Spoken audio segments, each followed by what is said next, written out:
So, today I thought I would talk about the purpose of art. Art can be a lot of things. Art can also mean a lot of things. At the same time, this could all mean nothing. The point is that art is limitless. There aren't any rules to it, and that's what makes it so interesting. The ability to express your creativity through any medium is no real revelation. It's been around since the ages of the Neanderthals and their cave paintings. Back in that age, however, art served a significant societal purpose. Over the course of time, the narrative has really changed as to what the act of creating without need really means. What was the original purpose of creating art? Communication. Think back to the years of early Christendom around the 4th century in Europe. Countless art commissions were displays of piety and ways to educate the illiterate in stories of the religion. Those who couldn't read the Bible could look at a painting of a scene from the Testaments and understand what happens and what the result of the people were. Centuries later, this reliance on art to stand as a symbol in society and communicate important messages still existed. As the creative space began to shift into self-expression outside of the accepted norm, there was definitely a pushback. During the 15th century movement, Mannerism, art became more open to human interpretation rather than just as a didactic vehicle. Cue individuality.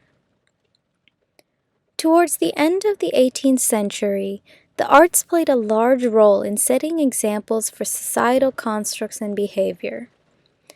Recently, I read Oscar Wilde's book, The Picture of Dorian Gray. The story of a man's demise after selling his soul is quite risque for the time it was written in. It's no surprise that the publishers of this book thought it was setting a poor example for its readers. They deemed it inappropriate and immoral. But why does a piece of literature have to carry a moral obligation? Wilde claims that writing isn't moral or immoral, just good or bad. At the end of the day, the art of writing is just a form of expression, right? Why does it have to carry the burden of responsibility? It's a great added benefit when it does, but this obligation really skews the artist's work when they have to carry the responsibility on their shoulders as they create.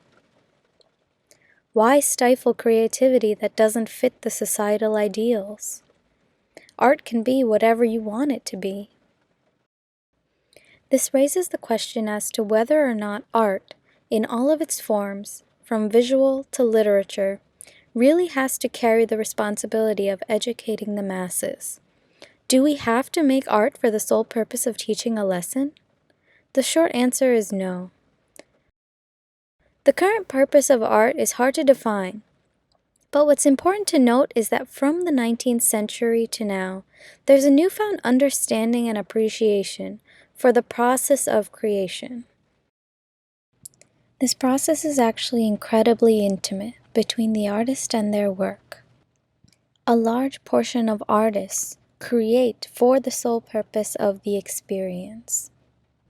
Another large portion of people create to explore themselves. But the matter of fact is that art serves a purpose that is unique in each of our lives. When you ask a musician, a poet, 3 different painters, why they make art and why they create in the first place, each of them is going to have a different answer. This medium for self-expression no longer carries the responsibilities of teaching or instilling fear. I can create what I want without being questioned for it. Don't get me wrong, art that serves to send a message and make an impact is certainly great, but there is no reason that art that isn't deep and conceptual, something made for personal exploration and contemplation, can't be just as great. The actual benefits of self-expression are immense. So go create what you want as you want it.